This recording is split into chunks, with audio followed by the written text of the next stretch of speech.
Hai, apa kabar nih semua? Halo Klinikers, jumpa lagi bersama kami di analisa mingguan Yabis. Untuk performance minggu ini cukup lumayan ya, karena kita naik completion-nya dari 70%-an menjadi 83,33%. Performance kita selama 2 minggu terakhir cukup oke loh, di mana minggu kemarin kita hit 100%. Karena ketiganya sudah mencapai completion untuk capai targetnya, baik naik maupun turun. Namun untuk di 7 Mei masih tetap Ali membutuhkan waktu untuk capai target turunnya. Ya, berdasarkan request dari YouTube, Baja ingin diulas kembali loh. Oke, untuk Bapak Ibu yang mengulas kembali dari Baja dan ingin tahu bagaimana proses Baja di kemudian hari, kita bahas ya. Untuk PT Sarana Sentral Tama Baja Tama Tbk, untuk saat ini masih kondisinya sideways, tapi tidak perlu khawatir. Untuk time support analisisnya sudah breakout yang ditunjukkan oleh garis merah ya, itu tapi masih dalam kondisi minor trend, belum major trendnya. Jadi untuk maksimalnya estimasi di Juli 2023 ya. Kalau untuk cara target teknikalnya masih menguji area 172 yang ditunjukkan oleh Fibonacci, karena kemarin mengalami false breakout. Dia tidak kuat untuk naik dan bertahan, sehingga menimbulkan kondisi false breakout. Terlihat volumenya cukup lumayan loh untuk yang kemarin pada saat false breakout. Dan beberapa hari ke depannya belum ada distribusi yang signifikan. Jadi cukup aman lah ya. Kalau untuk demand-nya gimana sih? Ternyata demand-nya itu sebelumnya mengalami pelemahan, mengalami peningkatan yang ditunjukkan dengan golden cross dari RSI-nya. Untuk weekly-nya sendiri masih cukup butuh waktu ya. Terlihat golden cross dan adanya distribusi. Sebenarnya distribusi sini adalah penurunan demand yang membutuhkan waktu sekitar 2-4 minggu. Apakah ini jadi puncak? Belum. Kita butuh validasi 2-4 minggu ya. Ternyata RSI-nya juga bilang kayak gitu tuh. Masih di kondisi akumulasi. Jadi butuh waktu ya. Jadi sabar. Karena masih sideways, untuk short term-nya, jika Baja ditutup di atas 140, maka pos kenaikannya di 152, N2-nya di 172, dan N3-nya di 200. Wow, naik ya dari yang kemarin.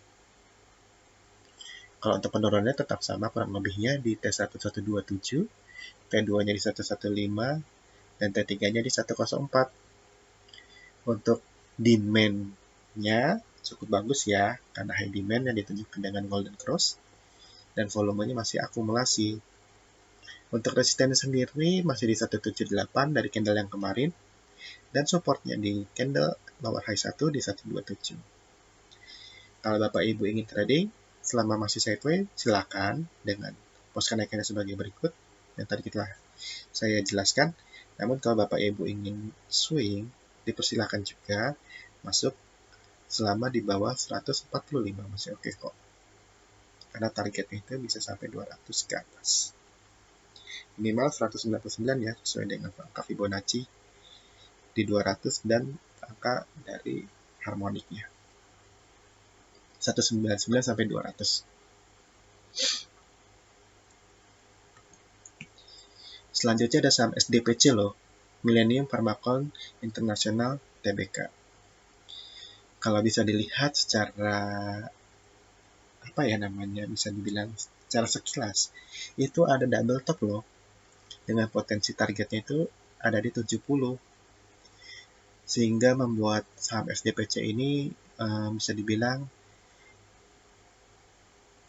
cukup menarik ya, antara dia mau naik tinggi atau dia akan turun ke potensi double topnya. Kalau dilihat dari harmoniknya masih ada potensi ya, dia ke arah 234.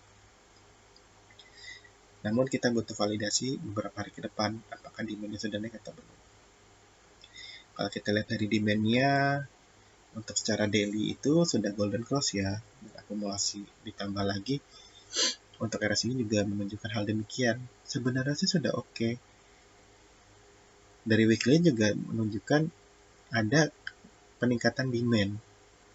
Jadi bisa dibilang saham FDPC ini potensi bull trap-nya itu sekitar 45%, potensi reversal trend-nya itu sekitar 55%. Jadi masih cenderung naik ke atas ya, kalau dilihat dari MACD maupun RSI-nya, daily maupun weekly. Namun bisa saja potensi itu dibatalkan, di mana untuk daily dan weekly-nya itu dibuat high demand, namun harganya turun ke arah double top. Itu bisa saja. Contohnya di saham AHAP. Kalau Bapak Ibu ngikutin saham AHAP, kurang lebih mirip lah ya sama FDPC polanya. Di mana demand-nya naik, namun harganya turun. Jadi, jika SDPC berhasil di atas 156, maka pos kenaikannya di 164, N2-nya di 175, N3-nya di 190. Namun, jika SDPC kurang dari 156, maka pos penurunannya ada di T1149, T2-nya di 143, dan T3-nya di 139. Untuk resistennya sendiri masih di MA200 dengan nilai 190. Untuk supportnya itu ada di 143, mengikuti angka Fibonacci retracement. Untuk MACD, RSI maupun volume cukup oke ya, sudah kita bahas tadi. Jadi kalau Bapak Ibu mau masuk, selama di bawah 156 masih oke, ataupun di bawah 160, pastikan pos kenaikannya seperti yang kita sebutkan tadi. Kalau ingin coba untuk swing, saran saya porsinya aja diperkecil, karena potensi 70 masih ada. Namun untuk swing, targetnya di 256 dengan maksimal 366. Jadi masih oke ya.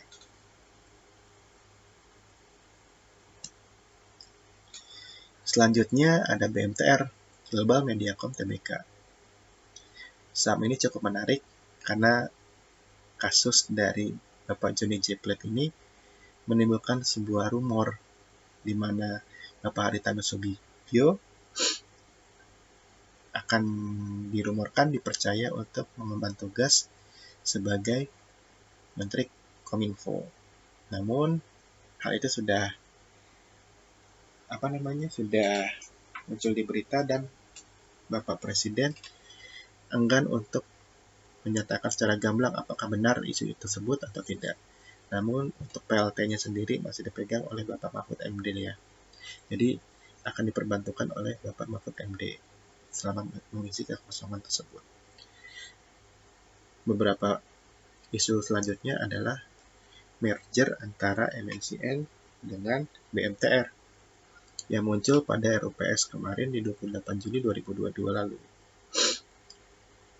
Jadi, untuk meningkatkan harga saham BMTR, salah satunya melalui pemotongan chain listing atau pencatatan berantai dengan melakukan merger antara BMTR dengan MNCN.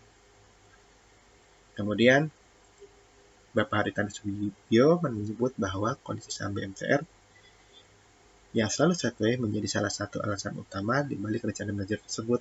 Jadi sudah digaungkan ya mergernya. Jadi perusahaan yang akan bertahan pasca merger itu adalah BMTR, sehingga namanya bukan Global Mediacom, melainkan menjadi MNC Media. Kalau Bapak Ibu penasaran, tinggal klik Google aja ya, MNC Media. Nah, nanti di situ akan muncul tuh, di bagian awal, ada website yang masih under development. Berarti otomatis MNC Media sedang dipersiapkan ya, sedang direstrukturisasi. Ditambah lagi, cara pinpoint dari Google Map sudah muncul, ada MNC Media. Baru 6 review. Dengan poin 4,3 untuk bintangnya. Namun kalau Bapak Ibu mampir ke LinkedIn, sudah terlihat loh MNC Media. Jadi, MNC Media itu akan mengintegrasikan media dari grup MNC yang akan menjadi terbesar dan sangat rinci dan terintegrasi se-Asia Tenggara, di mana BMTR ini sebagai induknya, kemudian MNCN dan MSKY itu akan bersinergi untuk menjadi sebuah entertainment yang sangat menarik di se-Asia Tenggara. Jadi dengan pasca mergernya BMTR dengan MNCN ini akan mendorong MSKY untuk naik ke atas. Kalau secara teknikal, BMTR itu sendiri memiliki pola yang sangat menarik, di mana target pertamanya itu di 306 sudah tercapai ya. Namun masih belum sempat bertahan di atas 306. Jika harganya itu bisa melewati dari candle sebelumnya, maka potensi swingnya itu di 354 dan 364 masih cukup oke kok. Ditambah lagi volumenya juga meledak loh kemarin. Bagaimana kalau Bapak Haritanu menjadi Menteri Kominfo ya? Atau bahkan Bapak Haritanu terpilih menjadi caleg di kawasan Banten 3 khususnya. Di Tangerang Kota, Tangerang Selatan, dan satu lagi di daerah Banten, saya lupa namanya. Terlihat dari daily-nya, untuk demand-nya cukup oke, karena akumulasinya cukup tinggi. Namun untuk RSI-nya itu sudah mendekati jenuh bully ya, jadi ada sedikit penurunan di beberapa hari ke depan. Untuk weekly-nya tak perlu khawatir, sudah mengalami peningkatan, di mana sebelumnya itu mengalami penurunan demand. Hal ini ditunjukkan dengan RSI-nya yang cukup naik ke atas. Jadi masih oke. BMTR kalau mau di trading boleh. Selama dia di atas 300, maka pos kenaikannya di N1326, N2-nya di 354, N3-nya di 366. Namun, jika tidak berhasil bertahan di atas 300, maka potensinya ada di T1290 penurunannya, T2-nya di 284, T3-nya di 266. Untuk resistennya sendiri ada di 326 berdasarkan Fibonacci dan supportnya di MA20 di 300. Jadi penurunannya insya Allah sampai 300 aja kalau mengalami kenaikan. Namun kalau memang turunnya ke bawah dari 300 ya maksimal 290 aja lah ya. Cukup. Ya segitu aja analisa dari kita. Apabila ada kesalahan, mungkin saya minta maaf yang sebesar-besarnya. Kalau Bapak Ibu ingin tahu informasi lebih lanjut, bisa hubungi kita ya di link tree kita. Saya mau disclaimer dulu. Sebenarnya kami tidak melakukan ajakan beli ataupun jual, kami hanya memberikan analisa bagaimana pergerakan saham ini ke depannya, apakah naik ataupun turun. Jadi, mohon digunakan secara bijak analisa dari kita. Semoga dapat membantu pencerahan dari Bapak Ibu semua. Mau dibuat trading, mau strateginya invest ataupun di swing, kita kembalikan ke Bapak Ibu semua ya untuk strateginya. Oh iya, jangan lupa dukung kami. Caranya dengan ketik atau klik like, kemudian dipencet subscribe-nya dong, digetok tombol loncengnya biar tidak ketinggalan informasi dari kita. Kemudian kalau Bapak Ibu berkenan, di-share aja ya kepada teman Bapak Ibu, keluarga, kolega, ataupun orang yang membutuhkan dari pencerahan analisa kita. Sehingga harapannya kita bisa mencerdaskan anak bangsa dan menghindari aksi pump and dump dari berbagai media maupun influencer yang sudah terkemuka yang ada di berbagai platform media. Oke, gitu aja deh. Terlalu banyak ngomong saya. Anyway, thank you ya sudah mendukung kami hingga sampai saat ini. And see you next week. Bye-bye.